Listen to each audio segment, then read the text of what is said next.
Boa noite.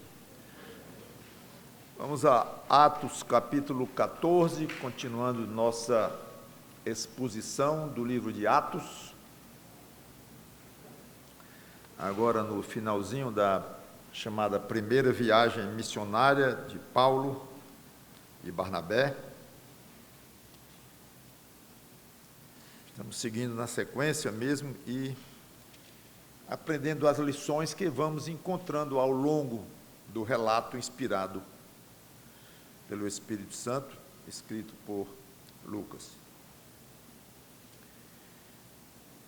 Nós ficamos no capítulo 14, versículo 23, em que Paulo foi apedrejado em Listra e dado por morto. Levaram-no para fora da cidade e ele recuperou-se e entrou na cidade de volta, talvez no mesmo dia, mas não dava para ficar lá e no dia seguinte foi embora. Alguns até acham que foi uma cura miraculosa, que é muito provável. Alguns chegam a achar que foi uma ressurreição, que ele tinha morrido mesmo e tal, mas a maioria não acha isso dos comentaristas. Mas, no mínimo, uma intervenção miraculosa de Deus, porque alguém estava dado como morto, se levantar e entrar de novo na cidade, foi algo fora do comum, sem dúvida. Mas ele terminou, já falamos nisso, depois ele foi para Perge, onde parece que não houve nenhum contratempo ali. Então, estamos no versículo 24, atravessando a Pisídia, dirigiram-se a Panfilha e, tendo anunciado a palavra em Perge, desceram a Atália e dali navegaram para Antioquia, onde tinham sido recomendados à graça de Deus para a obra que haviam cumprido. Vamos orar. Santo Deus, nosso bom Pai, obrigado pelo Teu Espírito Santo que nos ensina a Tua verdade, pela Tua palavra. E nesse livro histórico dos inícios da Tua igreja, quantas lições maravilhosas nós temos aqui. Não apenas doutrina, teologia pura, como podemos chamar, mas da prática das primeiras igrejas que Tu formaste para o Teu Filho Jesus Cristo, e temos muito que aprender, embora a cultura seja diferente, as épocas, estamos falando em 2000 anos, e muita coisa mudou, e é até difícil, muitas vezes, nós passarmos uma linha entre o que devemos observar e não, o que é mandatório, o que é puramente uma observação de uma circunstância, mas vamos aprendendo, estudando, orando e procurando ser abertos para o Teu Espírito e ensinar o que de fato vale a pena, digo no sentido de obediência, não apenas como um dado histórico, uma curiosidade histórica, mas como partes mandatórias na Tua palavra que precisamos observar. Então, dá-nos essa sabedoria para discernir entre uma coisa e outra, e fidelidade para andarmos nos caminhos do Senhor Jesus Cristo, os caminhos do apóstolo Paulo, os caminhos de fidelidade à Tua palavra, ao Teu senhorio. Em nome do Senhor Jesus Cristo te pedimos e agradecemos. Amém. Então, o importante aqui no versículo 26 é que dali navegaram para Antioquia. Todos nos lembramos que foi exatamente o ponto de partida deles. E o próprio autor explica, onde tinham sido recomendados à graça de Deus para a obra que haviam já cumprido. Encerrou aquela etapa específica, encerrou. Ainda viriam mais 2 viagens missionárias pela frente, alguns falam numa 4ª, mas esta aqui estava encerrada. Ali chegados, 27, reunida a igreja, relataram quantas coisas fizera Deus com eles e como abrira a porta aos gentios como abrir aos gentios a porta da fé, e permaneceram não pouco tempo com os discípulos. Então eles vão prestar um relatório à igreja. O que houve? Como foi? E é muito interessante a maneira como Lucas resume. São 2 itens que ele comentou aqui. Primeiro, quantas coisas Deus fizera com eles. É óbvio o contexto aqui de coisas positivas, maravilhosas, poderosas. E segundo, como abrir aos gentios as portas da fé. Então, você veja um relatório altamente sucinto, mas positivo, eminentemente positivo, olhando pelo aspecto benigno, olhando pelo aspecto do poder de Deus, da graça de Deus, do interesse de Deus em salvar, do interesse de Deus em mostrar poder através daqueles seus servos que estavam trabalhando para Ele. Este é o ponto. O progresso do evangelho do mundo gentil.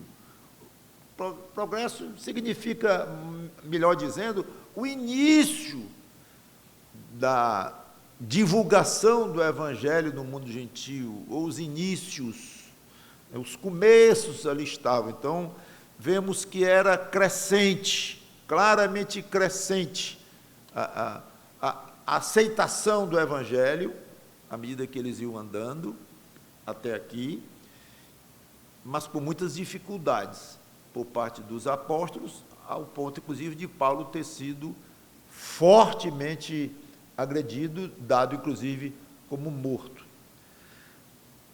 Então, eles até esconderam da igreja de Antioquia esse detalhe aí de perseguição e tudo. Não creio, de jeito nenhum. Deve ter contado os detalhes, esse aspecto aí que é tragicômico, né, em que eles foram tidos como deuses. Paulo e Barnabé queriam até sacrificar bois, lembram?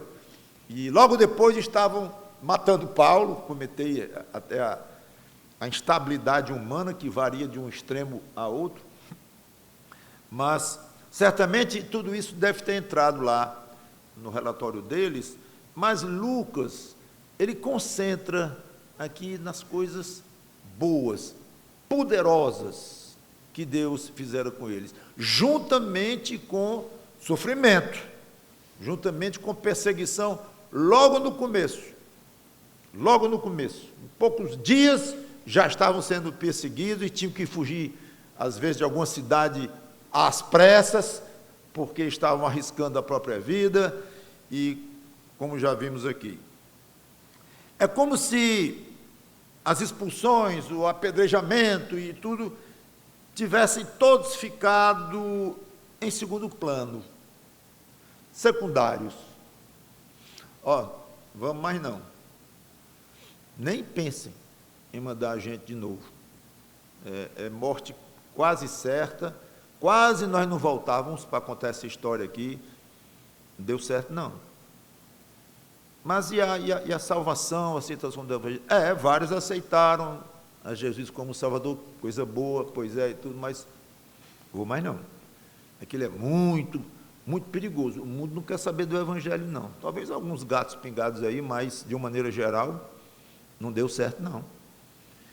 E teria sentido, em termos estatísticos, em termos até de, vamos dizer, de bom senso, da prudência, da razoabilidade, é bom evitar, a não ser que mande um pequeno exército com eles, ou um grupo aí de guarda-costas, porque é loucura isso, é quase suicida uma missão dessa. Não vemos nada disto no relatório que eles deram para a igreja que os enviara. Nada. Foi ótimo. Quase até podemos ouvir. E se nós não tivéssemos voltado, mandem outros. Porque Deus está salvando gente. E Ele abriu as portas para os nossos ouvintes. Não exatamente. para os gentios. Sim, eram os ouvintes deles. Mas observe o detalhe, para os gentios, uma grande novidade para os judeus, crentes que estavam se convertendo também. Mas a observação aqui, o foco é que eles estavam pregando para judeus e para gentios, e jogaram o foco na aceitação, não é nem aceitação, é no quanto Deus abriu a porta da fé para os gentios. Acho que a melhor maneira de você avaliar a sua vida é o quanto você está servindo para promover o reino de Deus. A proporcionar que Deus tenha vontade de abrir a porta da fé para pessoas às quais você está falando. E essas pessoas entrarem por esta porta da fé. E se não entrarem, ouviram a palavra e serão responsabilidades. Cheiro de morte para morte, mas muito, muito bem aceito por Cristo. A sua pregação, o seu trabalho, independentemente do resultado. Bom perfume de Cristo. Seria muito interessante pedir para algum de nós levantar e dizer, dê o resumo da sua vida. Ou pelo menos dos últimos anos da sua vida. Da sua vida como crente, de alguma atividade que você tem feito para Deus, dê aí o resumo. Como é que tem sido? Seria muito interessante. Irmãos, nós somos muito manhosos,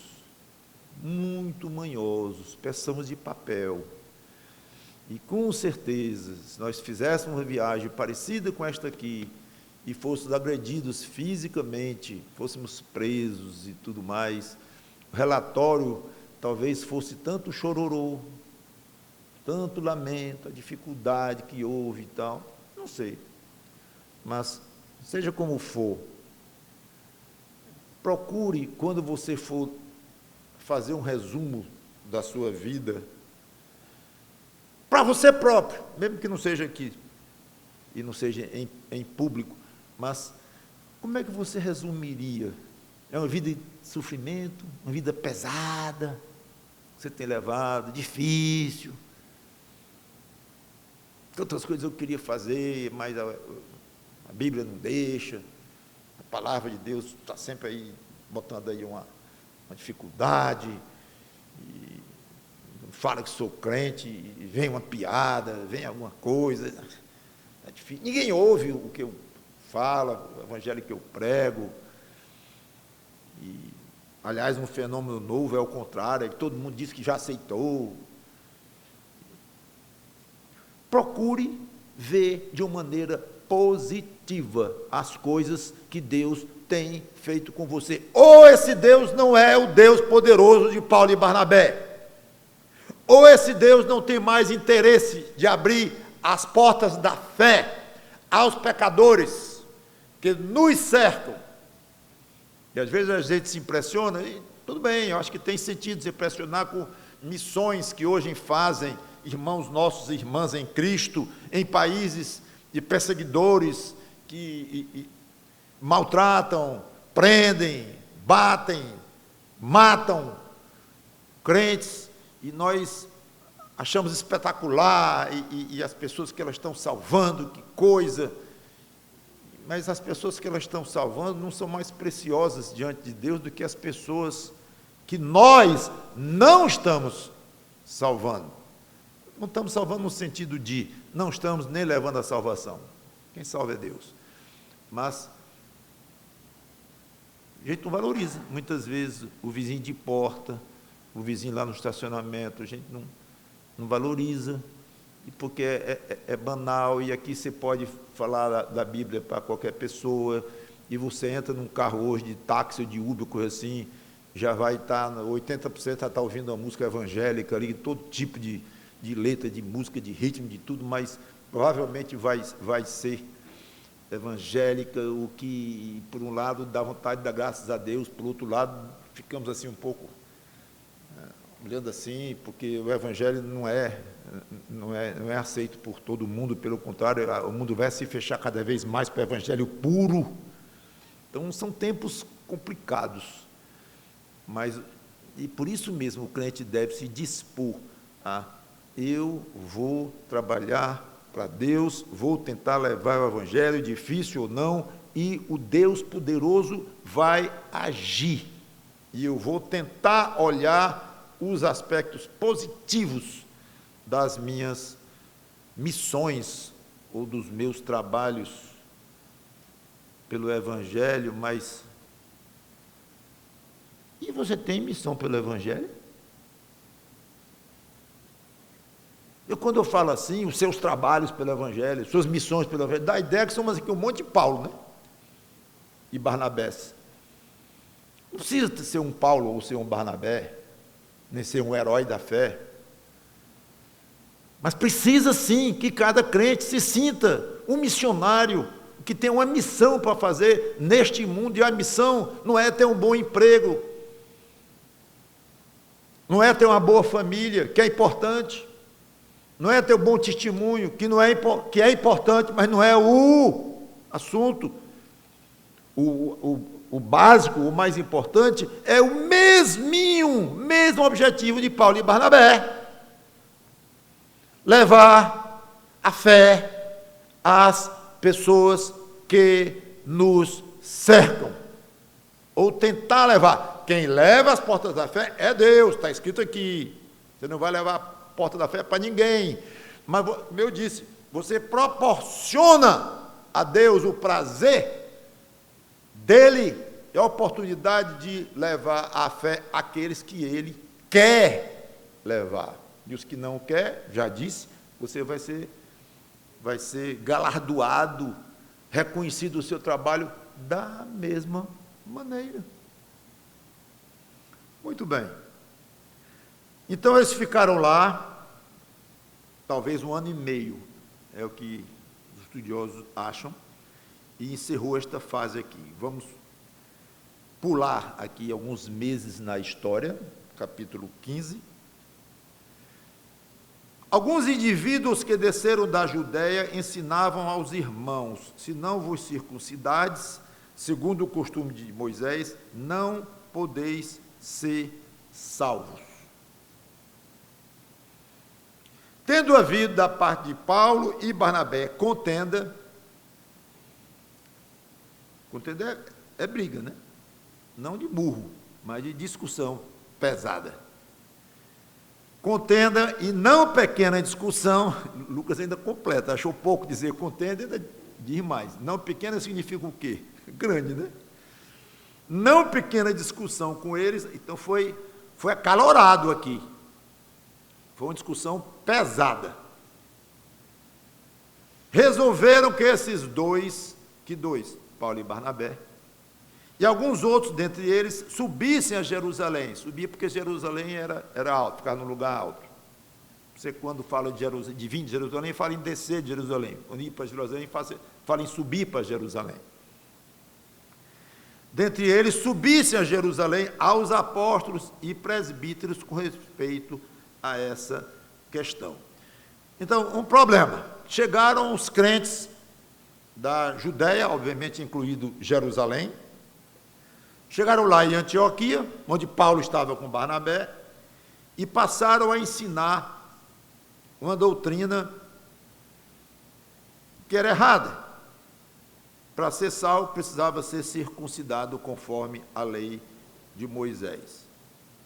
Ou seja, esse ensino minava a base doutrinária da justificação pela fé somente.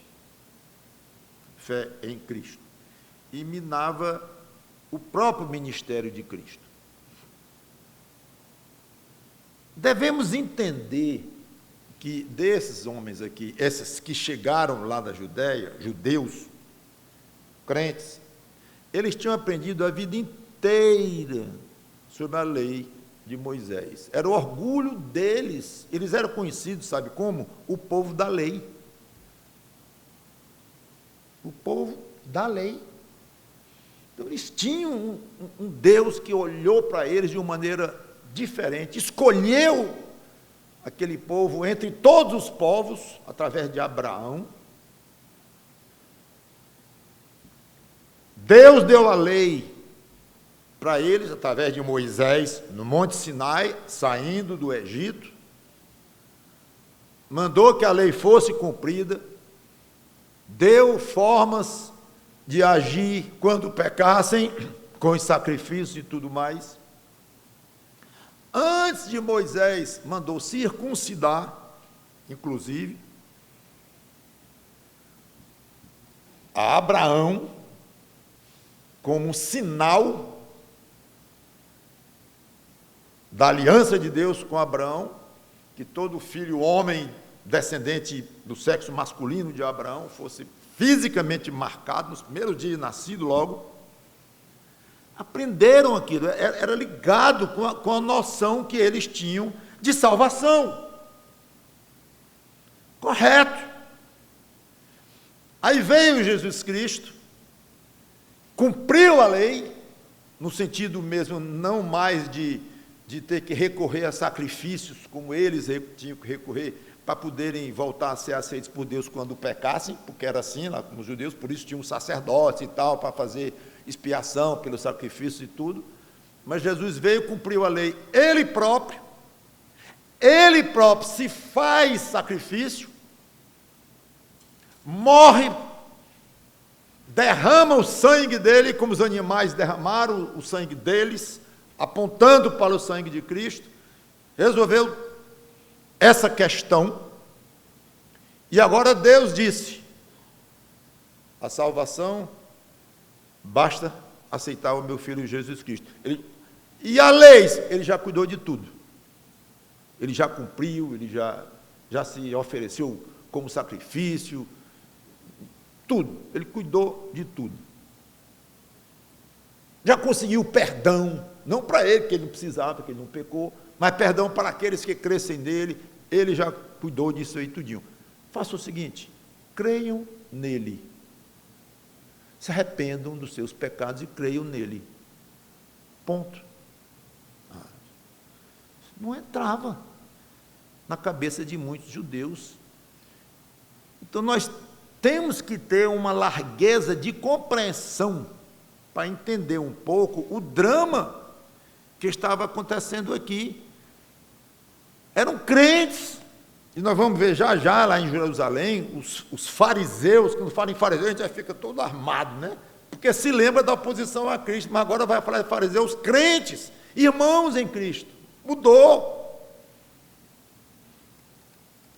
Aí esse pessoal chegou lá em Antioquia e dizer: espera aí, vocês estão circuncidando aqui, estão se convertendo ao nosso Salvador, Jesus Cristo? Eram crentes. Então, vocês estão circuncidando aqueles que se convertem, conforme Deus mandou circuncidar para Abraão. Pelo menos não são judeus. Os judeus já eram circuncidados, mas os gentios, mas pelo menos como prosélito, devia ser circuncidado, um escravo que não fosse judeu, mas na carne de um judeu tinha que ser circuncidado. Vocês estão fazendo isso aqui? Estamos não. Não estão circuncidando os que se convertem a Cristo? Estamos não. Aí está ruim. Porque não vão poder ser salvos, infelizmente. Não dava para absorver tanta coisa em tão pouco tempo. Não dava. A salvação foi feita por Jesus Cristo e tudo mais, mas tem que passar por essa obediência. Não tem jeito. E Paulo diz: tem não, tem que passar não. Tem, não tem, briga grande. Porque, na realidade, não era só a questão de minar a doutrina da justificação pela fé somente em Cristo, como eu já comentei, e o próprio ministério de Cristo, mas uma consequência gravíssima é que os judeus se recusavam a sentar na mesa com irmãos gentios não circuncidados. Negativo, não reconheço. Comunhão espiritual com alguém não circuncidado e que não está mais cumprindo a lei de Moisés, como é para ser cumprida bem direitinho, nem pensar. Nem pensar. Pode ser salvo, pode não ser, eu acho que nem é, mas eu não tenho comunhão nenhuma. Então, pá, ia rachar a igreja logo em bandas, em duas grandes bandas. Muito grave. Bateram de frente com o apóstolo Paulo. Resultado, muita contenda. E aqui já tem um exemplo dessa questão de discussão e de contenda. É muito interessante. A própria Bíblia diz para não discutirmos filosofias e coisas assim, que o Provérbios fala que o sábio evita contenda, discussão. Aí Paulo aqui, pá, e Barnabé. E Paulo fez isso ao longo do ministério dele todo. Como é que fica isto? É difícil estabelecer linhas, cada um usa aí sua sabedoria e pede a Deus orientação em cada caso, mas, em princípio, procure determinar para você o que é o básico, o elementar no sentido de dizer o fundamental, ou os fundamentais da doutrina de Cristo.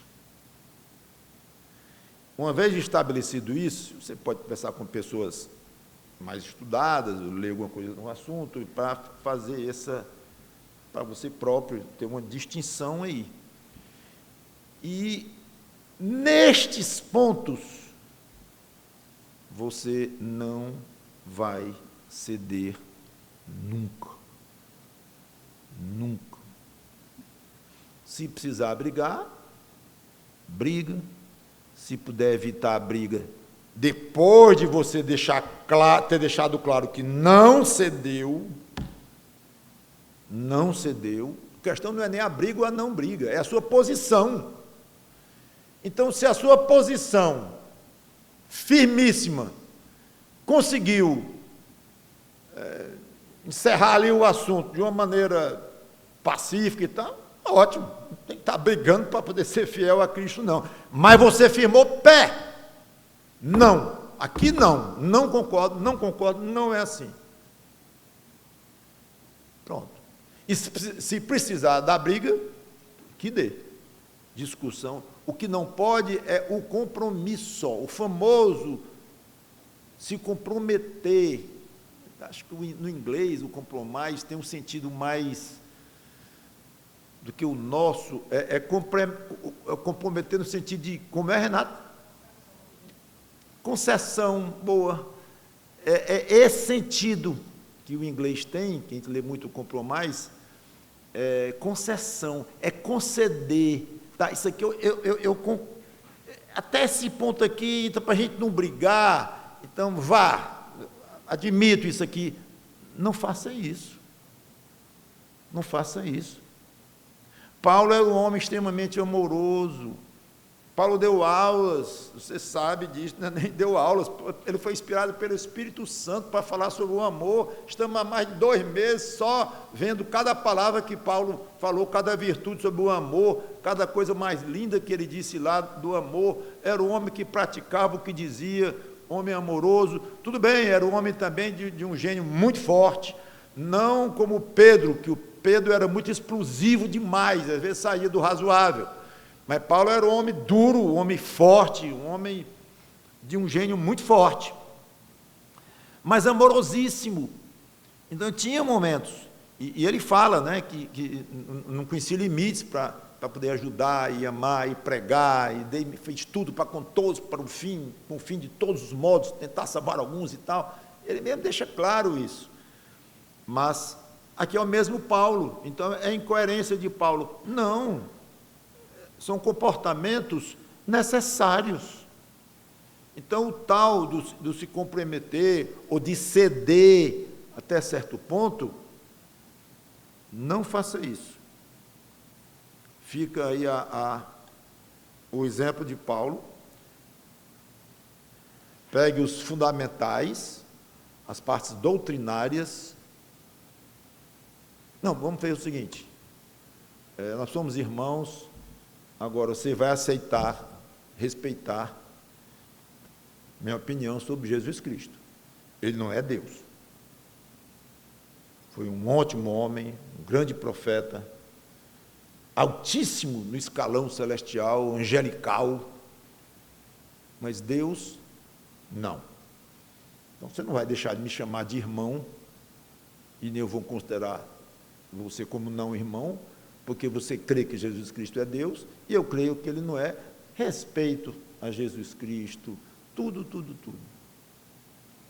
Morreu por mim, pagou o sangue dele, pagou meus pecados com o sangue dele, creio isso tudinho.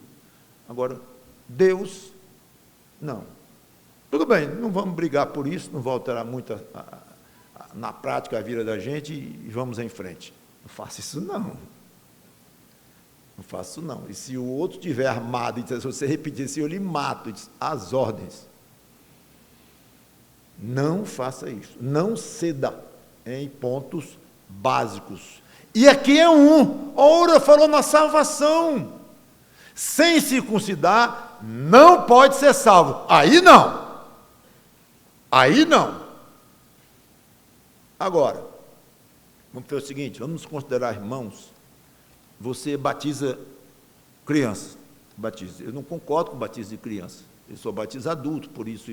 Mas eu batizo criança por isso. Mas as suas bases bíblicas são fracas. Não posso aceitar isso. Pois é, mas você vai deixar de me considerar irmão por isso? Não vou. Não é uma doutrina fundamental.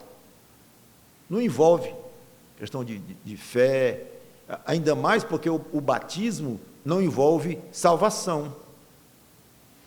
Tudo bem, envolve um reconhecimento de salvação da nossa parte, dos que batizam o adulto. Da parte dos que batizam criança, envolve um reconhecimento que eles fazem parte do povo de Deus, mas que ainda vão ter que fazer uma confirmação depois. É muito complicado ali, tão complicado, que eu acho que nem o apóstolo Paulo iria entender, o próprio. Porque eles puxaram isso de teólogos, de todo jeito, puxaram isso de Agostinho, eles fizeram uma mesclagem grande e colocaram lá na confissão de Westminster, lá, e pronto. Aí virou uma confissão doutrinária, e aí consideram quase uma confissão dessa, quase tão importante quanto a Bíblia. Eles vão negar isso completamente, se ouvirem o que eu estou dizendo aqui, mas é fato, é assim que funciona. Então, eles sabem de cor, desde que nasceram, a confissão, e está lá escrito isso aí. Mostra na Bíblia. Não, que o pai tal, pai diga algum crente antigo, os pais da igreja, o Agostinho, coisa desse tipo. Não, o teólogo tal ensinou isso aí, por tudo ali, pai juntou tudo e está aqui. Isso é o que nós achamos, né? Ele não vai concordar com isto, que batiza criança. Mas dizer que não é irmão em Cristo, que é uma doutrina fundamental? Não. Então, são os limites. Irmão, fala em línguas. Aí você conversa com ele, faz as perguntas sobre conversão, arrependimento, e Cristo e tudo. Tudo bem, eu não concordo, eu acho esquisito, acho estranho, não vejo base hoje bíblica, mas tem passagens mais difíceis sobre o assunto, e não está definindo salvação de ninguém. Tudo bem. Então, não mexeu com doutrina básica, vai. Mas com doutrina básica, não aceite. Nunca.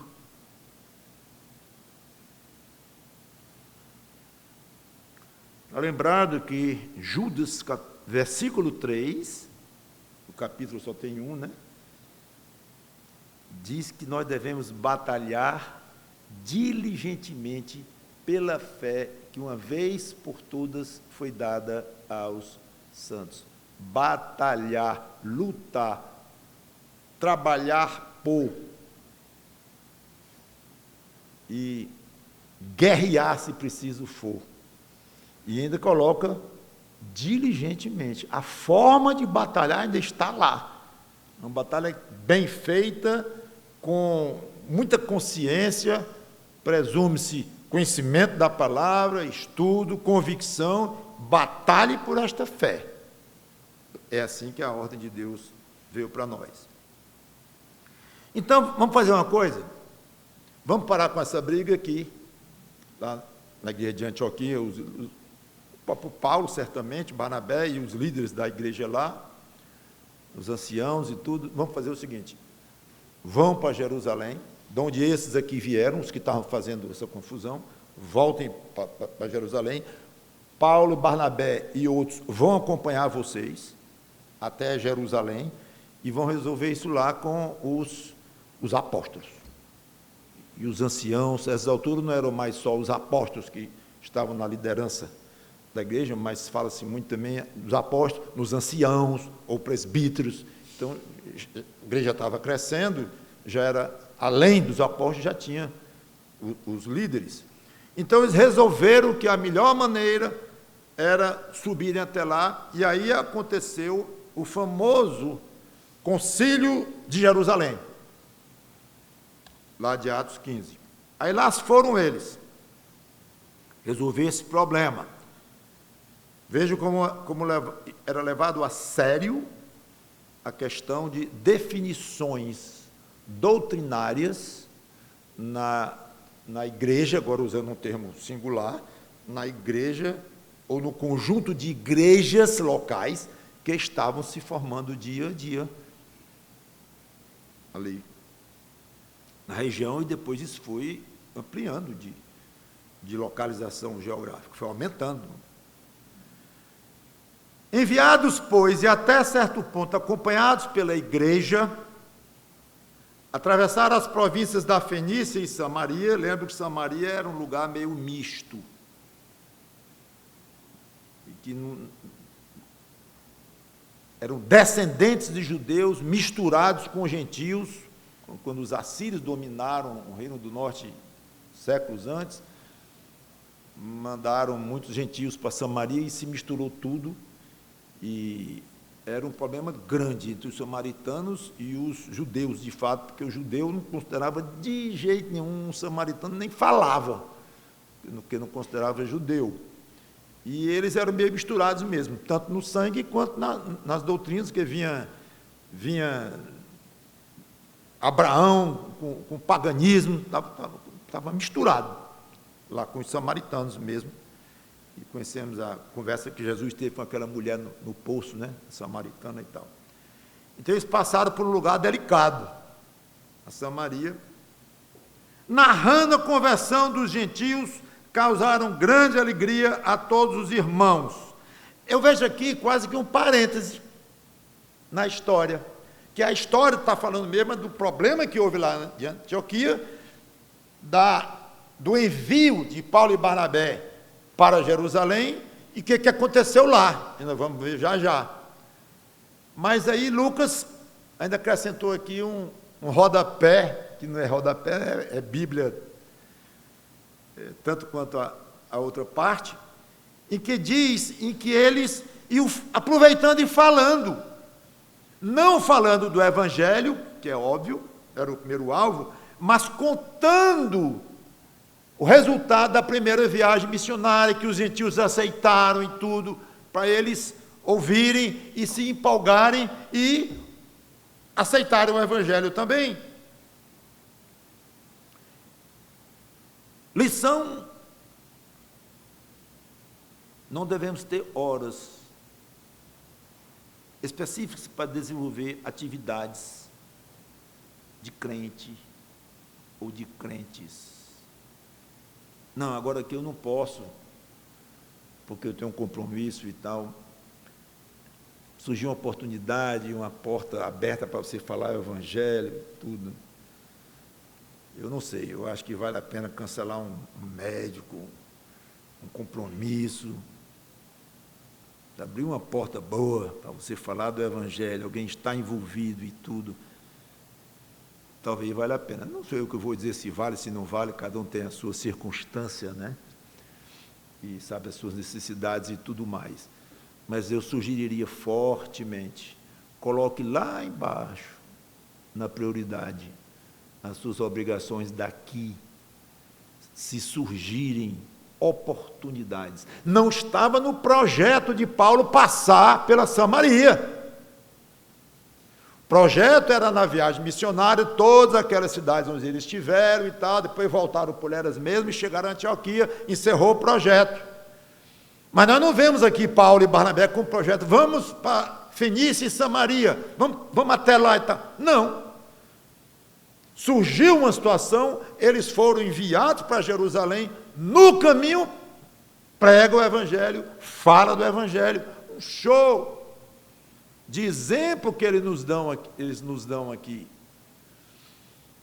E quando fala em Paulo, Barnabé, não fique querendo se comparar, no sentido de você ser um missionário, ou até mesmo para ficar mais parecido com eles, aí indo de um lugar para o outro, com uma viagem específica, volta, depois vai de novo, com essa missão mesmo de espalhar. Tem missionários assim hoje, mas você está longe disso, supondo que você mora em Fortaleza e tal, você está aqui no seu lugar, então, na sua cidade, talvez você ache tão distante a comparação que não vê nem muito sentido.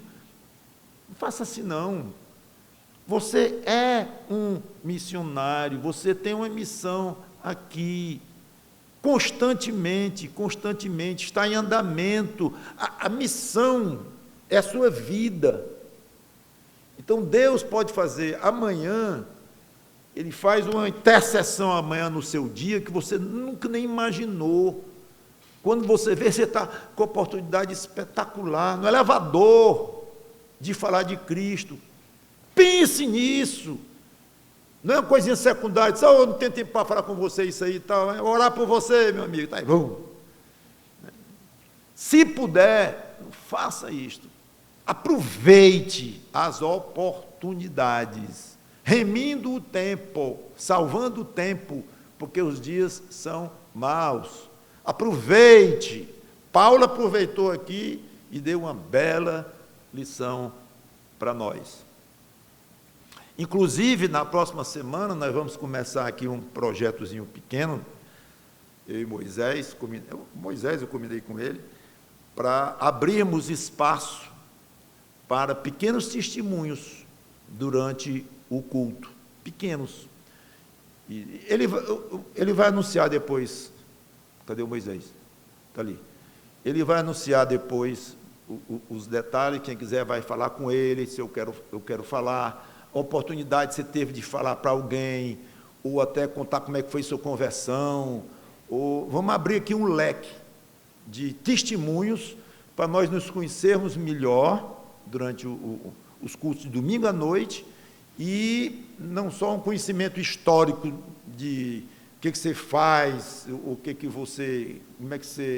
que você acha razoável falar para os irmãos, e o aspecto também do dia a dia. Ontem eu tive a oportunidade que eu quero contar para os irmãos, foi muito interessante isso aqui. Aí você conta alguma coisa, que às vezes acontece no culto de oração, isso, quase sem querer, de vez em quando um diz alguma experiência disso. Pois nós vamos trazer para os cultos de domingo à noite, temos até já o primeiro na lista, que nós vamos dizer só domingo, né? Mas que vai falar para vocês uma decisão que ele tomou, esse irmão, e eu achei muito gostosa essa decisão, achei que seria um exemplo para os outros, e o convidei para inaugurar esta série. No próximo domingo nós vamos ouvi-lo, e o irmão Moisés vai explicar isso direitinho. O importante é que seja curto, vocês não vão tomar o lugar da minha pregação, por favor.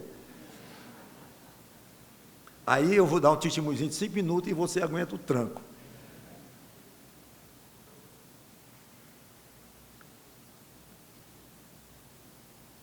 Tem as ocasiões de você dar uma aula de escola dominical, de você ser líder do grupo satélite, de você marcar um encontro com alguém para falar de Cristo. Eu sei que tem as ocasiões.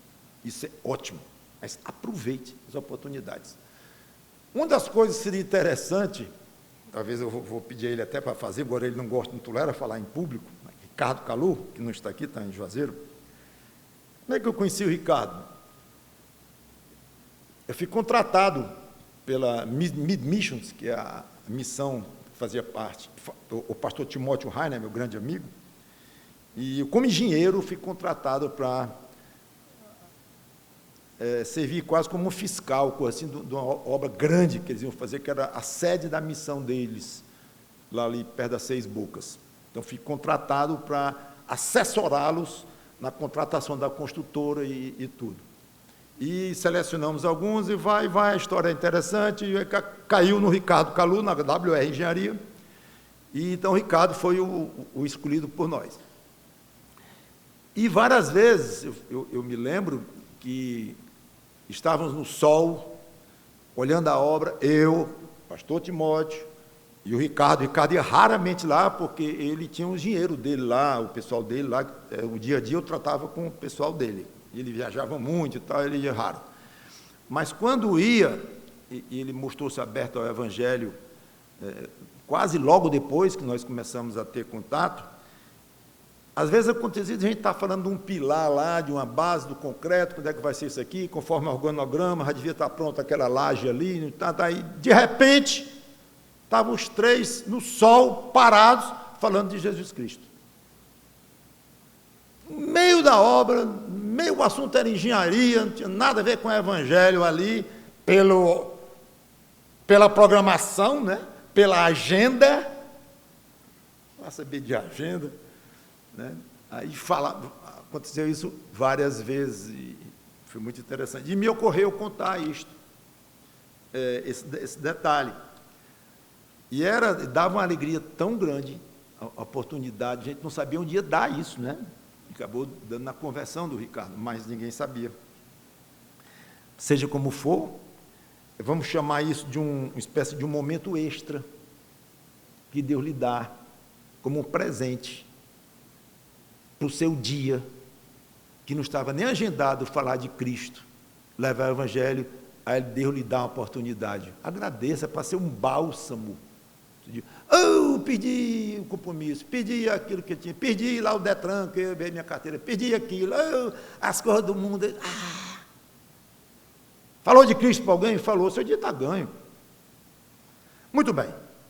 Tendo eles chegado a Jerusalém, foram bem recebidos pela igreja. Olha a coisa importante. Igreja. Lucas fazia parte de envolver o grupo da igreja. Daí vem a grande quantidade de métodos de igrejas ou denominações agirem quanto à administração da igreja. Tem aquelas que entendem mais pelo lado que a igreja é administrada por um grupo de presbíteros, ou um grupo de dirigentes locais, que aí tem o estadual, regional, aí tem uma cúpula nacional, ali uns 6, 10, sei lá quantos, que decidem, eles decidem o currículo de centenas de igrejas no país pertencente àquela tal denominação, eles é que determinam e tudo, e a igreja praticamente não se reúne, e não é nem ouvida, muitas vezes. Às vezes só em algumas coisas, mas as grandes decisões, até o currículo é estabelecido pelos chefões lá. Tem o outro lado, em que não, pastor, aqui não vale muita coisa não, tudo é igreja, a cor de uma parede é a igreja que decide, pastor é quase sem poder nenhum, sem autoridade nenhuma, e a igreja, aí claro que eles lá, dos líderes que fazem tudo, citam os versículos, as passagens, né? Aí os daqui também citam, muitas vezes são os mesmos, mas só a interpretação e tal. O batista, de uma maneira geral, ele procura ficar no meio termo, que é o nosso caso, aqui, em que nós acreditamos que o Novo Testamento mostra claramente que os pastores, presbíteros, pastor, presbítero, que é ancião, bispos, que são supervisores. Esses três falam da mesma pessoa, do líder, que tem autoridade devem ser obedecidos, inclusive, podem ordenar coisas para os crentes da igreja, para a própria igreja, e, ao mesmo tempo, o mesmo Novo Testamento dá força para a igreja, para a congregação. Desde que eu me converti, comecei a estudar a Bíblia, eu percebo claramente esses dois fatores. Quando vi que os batistas agem exatamente desta forma, ou quase exatamente, também de igreja para igreja vai ter mudança, mas, pessoalmente, eu acho, eu procuro sempre estar ligado com o equilíbrio. Quando puxa para um lado, eu procuro trazer para cá, depois para lá. Em igreja eu fui pastor 20 anos, e nessa que já estou há 16, procuro seguir por esse rumo. Sempre fiz questão de deixar clara a autoridade do pastor. Sempre. E, ao mesmo tempo, a autoridade da igreja. Quando é um e quando é outro, ore, pastor, ore e peça a Deus orientação, peça sabedoria. Não, aí siga os preceitos da Bíblia, não queira ser dominador do rebanho, ditador, achar uma beleza, mandar, sou o quente aqui, sou autoridade total. Esse aí está completamente desqualificado. Então, a Bíblia tem os rumos, é autoridade grande, mas saiba usar. Que autoridade é maior do que Jesus Cristo? Vinde a mim, os que estáis cansados e sobrecarregados, porque eu sou manso e humilde de coração. Uma autoridade, mas é manso. E amou aos outros, a nós próprios. Então, é questão de... E a Bíblia tem todos esses rumos. Como é que faz com a igreja rebelde, com membros rebeldes, como é que faz? Está tudo lá. Entende? Então, é só seguir que eu entendo que vai ter um equilíbrio muito bom. O que não pode comer, eu já vi igreja passar meia hora discutindo se a parede vai ser roxa ou vai ser azul. Não dá. Então tem este equilíbrio. Orem para que Deus dê a nós, pastores, a sabedoria para resolver isto. Ou ir tocando com isso. Eu vou ficar aqui, encerrando com essa observação da igreja. Mas, olhe bem, versículo 3. Enviados, pois, e até certo ponto acompanhados pela igreja. Que igreja? Cuidado. Pode ser uma pegadinha. Jerusalém. Não. Antioquia. Antioquia mandou Paulo e Barnabé subir para Jerusalém, para tratar lá com os apóstolos lá da igreja de Jerusalém. Então, Paulo e Barnabé foram até certo ponto acompanhados pela igreja de Antioquia, irmãos representando a igreja. Veja o peso que Lucas dá a este fato. Eles foram acompanhados, não até Jerusalém, mas até certo ponto, mostrando algo muito significativo. Muito bem, aí eles chegam em Jerusalém, ok? Versículo 4. Tendo eles chegado a Jerusalém, foram bem recebidos pela igreja. Que igreja? De Jerusalém. Então é impressionante como, antes de falar nos apóstolos, porque ele diz aqui, chegando a Jerusalém, foram bem recebidos pela igreja, pela igreja, 2, pelos apóstolos, 3, pelos presbíteros. Quem veio em primeiro lugar? A igreja. Então a igreja levou os dois até certo ponto, de Antioquia. Aí Lucas registra que a igreja de Jerusalém os recebeu muito bem. Igreja, a importância desde o início, que tem uma igreja reunida. Eu vou ficar aqui, logo vamos ver. Foi meio complicado lá. Pedro falou, depois Paulo falou, mas é muito interessante. Assembleias como a nossa aqui, talvez mais barulhenta, não sei, pelo estilo dele lá da época, né? Não sei quantos tinham lá, muitos, mas uma sessão só mesmo cuidando dos rumos da igreja do Senhor Jesus Cristo, e veja um peso. Por isso é que está aqui nas Escrituras. Mas temos muito que aprender nisto. Vamos orar. Obrigado, Senhor Deus, pela Tua palavra, que o Teu Espírito Santo nos ajude a aprender dessas coisas no nosso dia a dia. Dá-nos a essência dessas coisas, Senhor. A essência, o que importa, para que aproveitemos de fato, nesta época de hoje, no nosso país, na nossa língua, na nossa cultura, Aproveitemos as lições aqui para praticar, tanto quanto alguém daquela época, uma vez sendo a essência de que eu estou falando, e pregando Cristo. E tu te dignes, Senhor Deus, conforme a tua soberania, levar às portas da fé aqueles que nos ouvem. Em nome do Senhor Jesus Cristo. Amém.